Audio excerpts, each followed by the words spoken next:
Canada के इतिहास में इतना गिरा हुआ प्रधानमंत्री आज तक नहीं बना जितना कि जस्टिन ट्रूडो है। ये बात मैं नहीं कह रहा हूं, खुद पूरा कनाडा कह रहा है और इसके पीछे ठोस कारण है। दरअसल कल मैंने आपको बताया था कि कैसे जस्टिन ट्रूडो की पार्टी के करीबन 26 एमपी ने यानी कि 26 सांसदों ने यह कहा था कि जस्टिन ट्रूडो के पास सिर्फ 4 दिन का समय है, यानी कि 28 अक्टूबर तक का, या तो वो इस्तीफा दे दें या फिर हम उनके खिलाफ अविश्वास प्रस्ताव लाकर खुद उनके खिलाफ वोट करेंगे, उन्हें सत्ता से बाहर कर देंगे। ये जस्टिन ट्रूडो की पार्टी में खुला विद्रोह था और इसी विद्रोह को लेकर कल देर रात एक बैठक हुई और उस बैठक में जस्टिन ट्रूडो भी शामिल हुए और वो तमाम 26 सांसद भी शामिल हुए जो कि जस्टिन ट्रूडो का विरोध कर रहे हैं। खैर, बातचीत हुई, कम से कम 3 घंटे बताया जा रहा है कि यह बैठक चली। इसमें तमाम सांसदों ने जस्टिन ट्रूडो को खूब खरी खरी सुनाई, उनकी सरकार के परफॉर्मेंस को लेकर, उनकी विदेश नीति को लेकर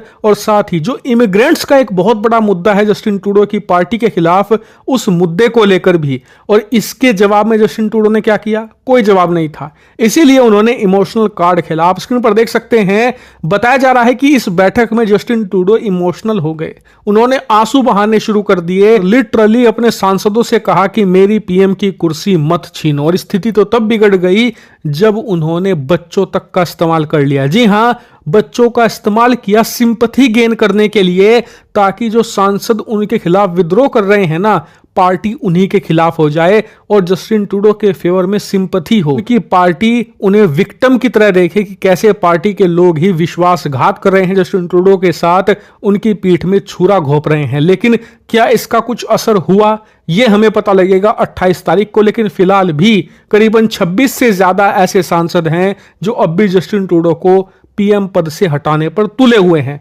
ऐसे में सवाल उठता है कि जस्टिन ट्रूडो को अगर हटाना है तो गणित क्या है वहां की संसद का? तो देखिए, वहां पर भी भारत जैसा ही सिस्टम है। जैसे भारत में लोकसभा होती है, आपको वहीं पर मेजोरिटी सांसदों का बहुमत चाहिए प्रधानमंत्री बनने के लिए। वहां पर मेजोरिटी का मार्क है 169, यानी कि 169 सीट चाहिए आपको पीएम पद के बहुमत के लिए।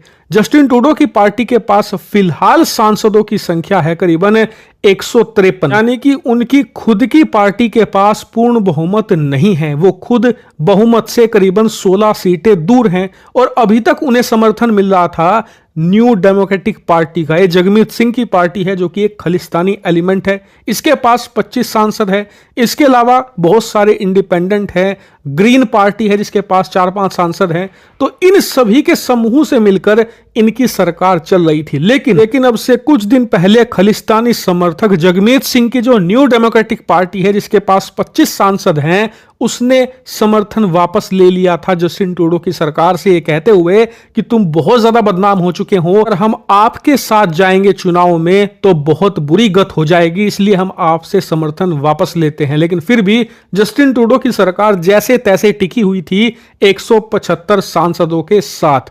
लेकिन अगर इनकी पार्टी के अब 20 सांसद भी वोट कर देते हैं जस्टिन ट्रूडो के खिलाफ, तो इनके पास जो बहुमत का आंकड़ा है यह उससे करीबन 20 से भी ज्यादा नीचे चले जाएंगे और इनकी संख्या करीबन 140-145 या 150 मैक्सिमम जाएगी, यानी कि इनके पास बहुमत नहीं रहेगा। जस्टिन ट्रूडो की सरकार गिरेगी ही गिरेगी। इसीलिए आने वाली 28 तारीख पर नजर रखिए। इन 26 सांसदों पर बहुत ज्यादा निर्भर करता है अब कि जस्टिन ट्रूडो प्रधानमंत्री बने रहेंगे या फिर नहीं। लेकिन यह बात आप ध्यान रखिए कि अगर जस्टिन ट्रूडो किसी तरीके से अब भी सरकार बचा ले जाते हैं इस विद्रोह के बावजूद, तो अगले साल 2025 में तो चुनाव होने ही होने हैं। यानी कि जस्टिन ट्रूडो को तय करना है कि वो चुनाव अभी करवा ले 2024 में ही, या फिर मामले को 7-8 महीने और खींचकर किसी तरीके से लोगों का विश्वास जीतकर फिर चुनाव में जाएं। ये देखना होगा। आने वाले 3 दिन कनाडा के लिए बहुत ज्यादा क्रूशल हैं और भारत कनाडा संबंधों के लिए भी। हेलो दोस्तों, कैसे हो आप? आई होप आप अच्छे होंगे और मज़े में रह रहे होंगे। दोस्तों, वीडियो में जैसा कि आपने देखा तो ये बात बिल्कुल सही है दोस्तों कि इंसान चाहे वो किसी भी मुल्क का हो, अपनी कुर्सी बचाने के लिए हर रोज़ नए नए हथकंडे अपनाता है कि मेरी कुर्सी बची रहे। लेकिन इंडिया में कई नेता ऐसे भी हुए जिन्होंने कुर्सी छोड़ दी लेकिन अपने सिद्धांत नहीं छोड़े। लेकिन दूसरी तरफ में कनाडा है जिसने अपनी कुर्सी बचाने के लिए इंडिया में न जाने कैसे कैसे इल्ज़ाम लगाए जो बेबुनियाद है, जिसकी कोई आधारशिला नहीं है। और दोस्तों आपने देखा कि कनाडा की इसी इल्ज़ाम के ऊपर उनकी खुद की ओपोजिशन पार्टी के लोग उनकी खूब बेइज्जती कर रहे हैं और उन्हें भला बुरा कह रहे हैं।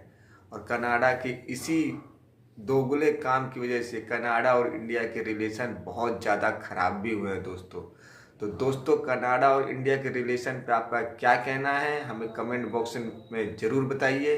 और अगर आपको ये वीडियो अच्छी लगे तो इसे और ज़्यादा लाइक और शेयर कीजिए हर किसी को, और बताइएगा अगली वीडियो आपको किस पे चाहिए। तो मिलते हैं अगली वीडियो में। जय हिंद।